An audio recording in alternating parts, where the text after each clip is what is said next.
Hey everyone, welcome back to the channel. I know it's been a while since I put a video up, but it has just been so hot here lately. We haven't really been doing anything on the farm. The cows are just kind of surviving right now. But I think what we got going right now is we're actually getting close to bringing a few steers in for butchers. So this is one of them right here. So I got one guy who wanted his 100% grass fed. And so it'll be this one right here. This is a pure South Pole. And he's got a decent finish on him for all the heat we've been in, and to finish him on summer forage and no alfalfa, no winter grasses like clover. I think he's coming out pretty nice. I mean, I said maybe not the world's greatest finished beef animal, but he's looking really good. Most of the cows have all calved except one. And we got the bull, he's right out here. You can see he's taking care of everything he's got to take care of. He is just making his rounds, checking these cows constantly. So he's 100% South Pole. He's doing really well.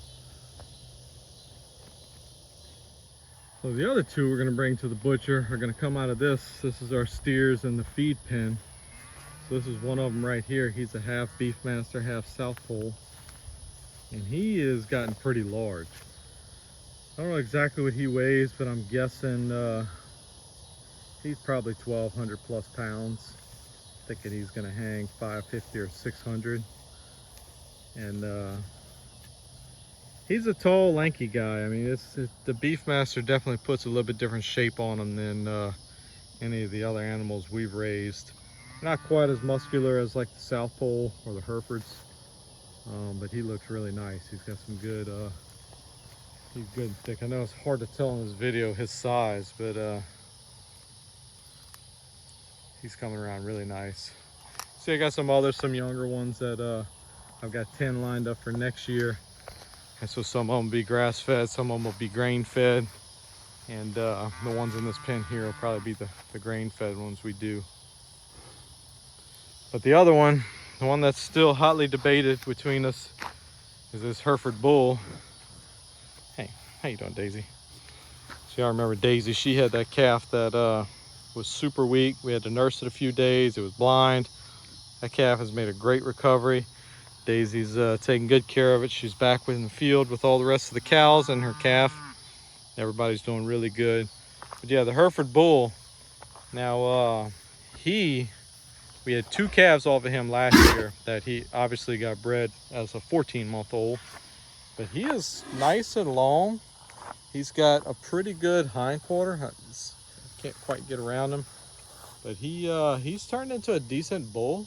Now he's on a little bit of grain right now, so he's not quite as muscular as my South Pole, and he's on grain, so I think he's going to be inferior compared to the South Pole. So I'm still going back and forth about what I should do with him, if I should just butcher him in this group of 3 before he gets too old, because he's right at 2 years old now. So he's a good age to butcher if we were going to butcher him. If I wait till next year, I think he's going to be too old. He'll probably end up getting too lean and tough. So I think that one's a definite. This one's a maybe, but I don't know which one I'd bring as a third one if I don't bring this bull, if I just bring 2. So let me go show you what his couple of calves look like out in the field. So like I said, this year is going to be interesting because I've got calves off of 3 different bulls in the same calf crop. So I've got the 2 Angus, which look like my 2 best so far, but they're also the oldest. I've got 2 off the Hereford bull, and the rest are off of the South Pole bull. And the Hereford ones are looking really nice. So here's Daisy's calf. That's the one that was weak and blind and everything else. My wife kind of nicknamed her Dollop, like Dollop of Daisy. But she is tiny compared to all the other ones. Like I said, these 2 are the same age pretty much. And this is one of those Herefords. This is a little bull. And man, he is really nice. He is thick and he's a big patch of weeds, but he looks like a bull. He acts like a bull. He got some big old legs on him. I mean, that is a super fine calf to me. So even though that bull, he seems kind of marginal, at least compared to my other bull, and the calves he made are really nice. So Let's see if I can see the date on this calf. He is really nice. Let's see there. So 7/4 he was born. So he's 5 or 6 weeks old, something like that. And actually, most of the South Pole calves I had were heifers, so it's a little hard to compare bulls to heifers. That's one of the few bulls I had right behind this Angus calf. This is off the South Pole in a bull, and to me it doesn't look like quite the same caliber animal as that other one. This is a bull but off the Angus, but he's 4 months older, and you can see he's huge. And there's the big bull making his rounds, checking everybody out. He does not slow down. Keep my eye on him. He's a little frisky right now. He's been super calm and gentle, but I never trust them. When they start working the cows like this, you better keep your eye on them. Then we come over here, we got another South Pole calf. And this is a heifer. She's really nice. And this is that other Hereford bull. And this is the one that is a beast. Thick, frisky. He already shows bull tendencies. Nice and long. And look at that hind quarter on him. You don't see that on the little calves too often, at least we haven't. He is just a really, really nice animal. So a Hereford bull, you know, he doesn't look like a whole lot, but his pedigree is really good. And obviously, because his calves are super fine. So that's kind of weighing on me. If I wouldn't have seen these two calves, I think it'd have been a pretty easy decision. Let's shift the Hereford bull to the processor and just keep the old South Pole. But man, when they have calves like that, it's hard to give them up.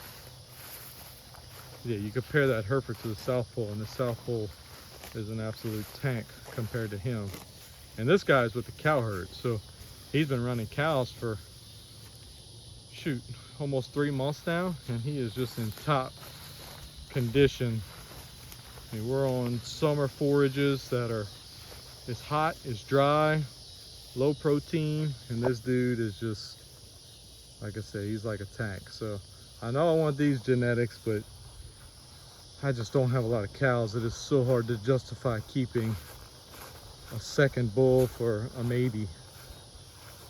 So still torn. I know I told you guys I'd kind of decided, but I haven't, because it's just too complicated. It's easy to keep him, but it could end up costing me in the future, because I don't know who's going to want to. I could register him, but basically I have him as a commercial bull right now. And then I have this calf. This is another one of those Angus calves. This is a heifer off of my biggest cow, and this calf is huge. I think she's a February-ish calf, so she's almost 6 months old, and she's probably like, this cow is like 1,700 pounds. I'll bet you this calf is 600 or 700, something like that. Maybe not that much, maybe 500 or 600, but it's a huge cow and a huge calf off that crazy Angus. That's a good looking heifer. I'll probably keep her. So anyway, like I said, sorry I haven't posted in a while, but we really haven't been doing anything.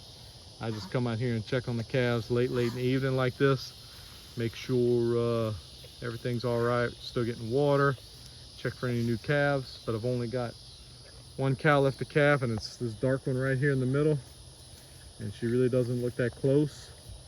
So I don't know what her deal is. If she stays open, I'm gonna give her a couple more months, and then we may get her preg checked. But if she's not pregnant, I'm gonna put her in the feed pen with the steers, and she'll go to the processor early next spring. Anyway, kind of a little update for the farm, what's going on with the cows, which, like I said, isn't a whole lot right now. Hot, dry, and miserable right now. So anyway, you guys take care. Bye.